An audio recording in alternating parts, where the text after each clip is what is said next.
All right, thank you, everyone. We will now move on to the presentation by DHR staff of the National Register nominations. Beginning with the Eastern region.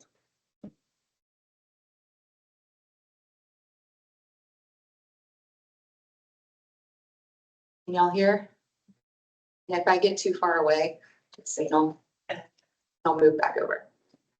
So we're starting in Charles City County.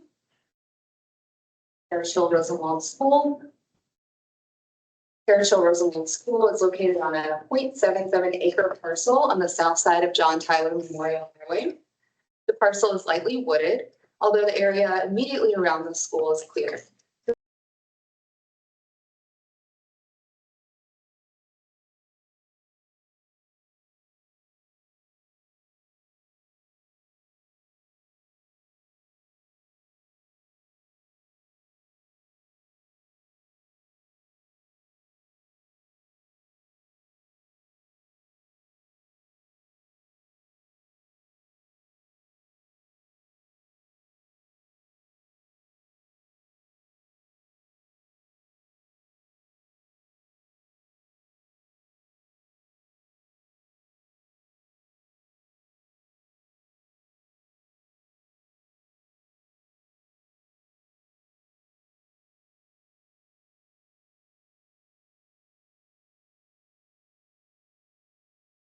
Two teacher community school to face east and west.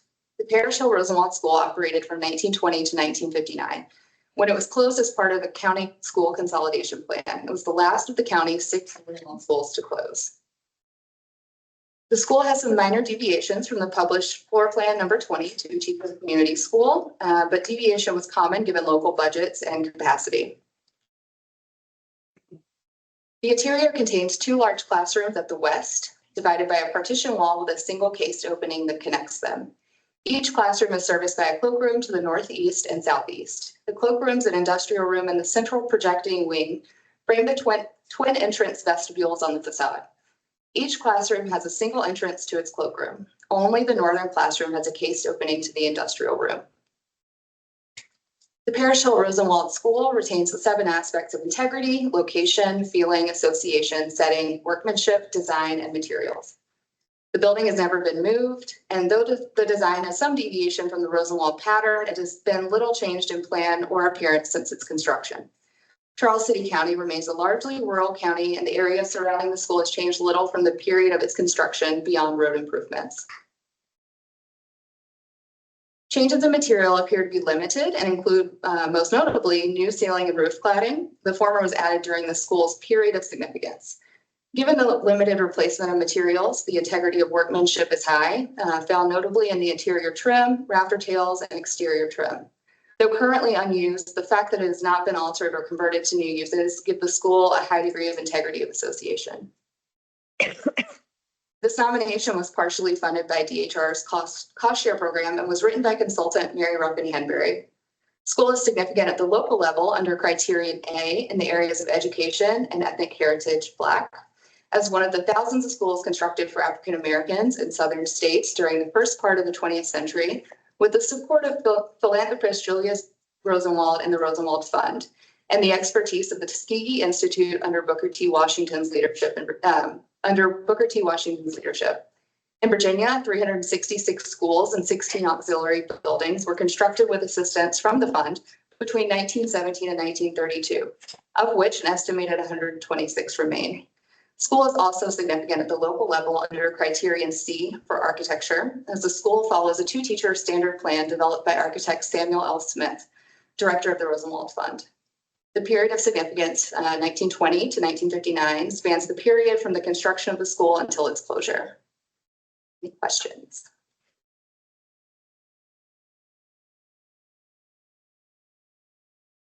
All right. We are staying in Charles City County, moving to the Memphis School. It's located on the east side of Wilcox Neck Road on a roughly 1-acre parcel that is surrounded on 3 sides by the Chickahominy State Wildlife Management Area. The school parcel is largely wooded, though partially clear to the north and west of the building. The area around the school is level and grassy. There's no paving, evident landscaping, or subsidiary resources. The parcel is approximately 500 feet from the Mount Zion Baptist Church, which, along with its accompanying cemetery, is located on the west side of the road. Micah School exhibits multiple characteristics of buildings constructed for African American education in Charles City County from the late 19th to the mid 20th century. Though the school is noted in the Rosenwald Archives at Fisk University, it is not being nominated under the Rosenwald Schools in Virginia Multiple Property document, as the school predates the period of significance established by the MPD, which ranges from 1917 to 1932, when funds were formally distributed in Virginia. The school's establishment sits in a transitional period from the traditional 1 to 2 room frame school seen throughout the county to those of intentional planning and architectural designs. Micah School was the smallest of the schools that did receive some sort of Rosenwald support that's been documented, as it's listed as a quote unquote one teacher school in the fund's records, but it is the scope of work in relation to the fund. The school is a one-story frame building that is L-shaped in footprint, clad in wooden weatherboards, slender corner boards, and sits on brick piers that have been supplemented in some places by concrete blocks. The roof is cross-hipped and clad in crimped metal and is currently tarped, but a simple wooden box cornice is partially visible. The school housed up to 50 students in the small space, and like many African-American schools of the period, was overcrowded. The local African-American community has been actively involved with the building throughout its history, and area residents took responsibility for managing different issues related to the school, including providing the land, constructing and repairing the building and outhouses, and raising funds for library books. The interior is composed of the primary room to the north, one room wing to the south, and cloakroom. The building has wood flooring of consistent dimension and orientation throughout, and though the partition wall between the larger primary room and the wing have had partial removal of damaged gypsum board, the framing remains intact. Let's see. Though the school is operated by the county, which covered the teacher's salary, wood for heating, and other incidentals, the local African-American community continued to take responsibility for many aspects of funding and operations. The school board provided materials to repair or replace sheetrock and paint the school interior if the local patrons provided the labor. While this sort of partnership was common in rural areas in the South in the 19th century into the 20th century, it tended to be more common for African-American schools. The Micah School was constructed on land purchased by the Home Mission Society of the County of Charles City, which was affiliated with the Mount Zion Baptist Church and remains associated with the church. It is significant at the local level under criterion A in the areas of education and ethnic heritage Black. The school's period of significance begins in 1915, the date of construction, and ends in 1951, the year the school was closed.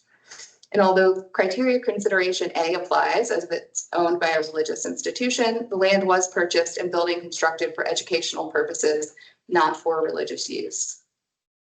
This nomination was also partially funded by DHR's cost share program and was written by consultant Mary Ruffin-Henbury.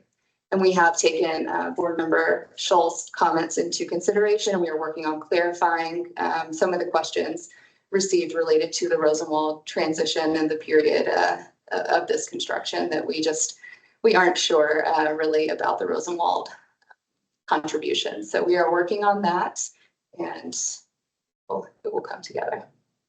Any other questions?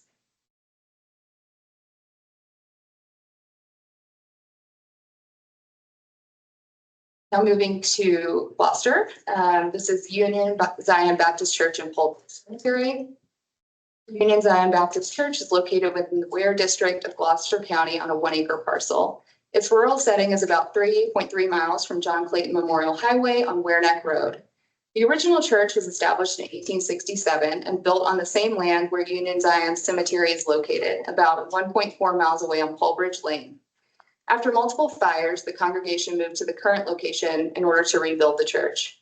The 2.5-acre Polbridge Cemetery is located near the intersection of Polbridge Lane and Gill Lane at the edge of Belleville Creek. The two parcels comprise the resources historically associated with the Union Zion Baptist Church, within which are 2 contributing resources, the church building and cemetery site, and 1 non-contributing resource, a 2012 shed. The church, along with its mother church, Zion First Baptist Church, developed out of a movement and were connected to a pattern of events relative to the evolution of autonomous Black churches in the South. The Union Zion Baptist Church is one of the earliest churches built by a newly freed Black community for Black congregants in Gloucester County. The frame church was built in 1894 in an eclectic folk Victorian style using wood and brick. The original pitched roof material is unknown, but the walls remain clapboard sided with a two-tiered mansard roof tower in the front of the church constructed with hand-hewn sawtooth wood shingles and a spire on top. The interior features wood columns supporting a balcony above the sanctuary in the front of the building, wood beadboard ceiling and wainscoting, and plaster walls throughout. Let's see. The founding of the church and its original cemetery were part of a larger movement where church congregations grew independently within communities and created their own spaces for worship and gatherings. Members of the Zion Poplars Baptist Church, the mother church, living in the Ware district of Gloucester, needed and founded a place of worship whose commute did not include traveling through marshes and by boat. The Union Zion Baptist Church was established in 1867 by a small congregation of 17 members. Their initial contributions totaled $17, which helped furnish a makeshift structure described as a shanty. The structure was destroyed by fire sometime in the 1870s, and the members of the church rebuilt the worship space. This building was also destroyed by fire prior to 1890. While the first church on that site burned, the original cemetery associated with the building and church congregation has remained in use in that location since. In 1894, when the congregation proceeded to establish a new building on this different parcel of land, the building was constructed to be a prominent landmark with architectural details primarily carved by hand. Tradition and church records attribute the design of the church to Charles Evans, then student at Hampton Institute. As such, he would have had the professional support of the Freedmen's Bureau at Hampton. Union Zion has a classical base form and details with the addition of many late Victorian period hallmarks and unusual finishes. Most 19th century African-American churches on the Middle Peninsula followed the tradition of other Eastern regional churches in their rectangular front gable form, either frame construction or eventually covered in a 20th century brick veneer with a projecting front bell tower and a steeple at the top, typically unadorned, but like Union Zion in form. Most have wings added to the rear, which is typical and seen at Union Zion as well. But this stands as an unusual resource in the area, as emblematic of the skill and craftsmanship undertaken by Black builders to create distinct houses of worship to which their neighbors and families would belong. Moving almost 1.5 miles down the street, the Polbridge Cemetery is the historically associated cemetery to the church. It's located on that first parcel of land purchased by the founders in 1867. You have two sections with a driveway dividing them. Approximately half the graves are marked or unmarked and have been covered by trees, but there are 234 documented grave markers between the two sections. The Union Zion Baptist Church and associated Polbridge Cemetery are nominated under criterion A and C in the areas of African American ethnic heritage, social history, and architecture. And criteria considerations A and D apply. The period of significance extends from the appropriate establishment or approximate establishment of the church and cemetery in 1867 and extends to 1894 with the construction of the church building. And this nomination was very well written by Corey A. Gordon. Questions? No questions. Oh, thank you. We now need to proceed on the vote. Approve the nominations of the Eastern region as a block. Motion, please.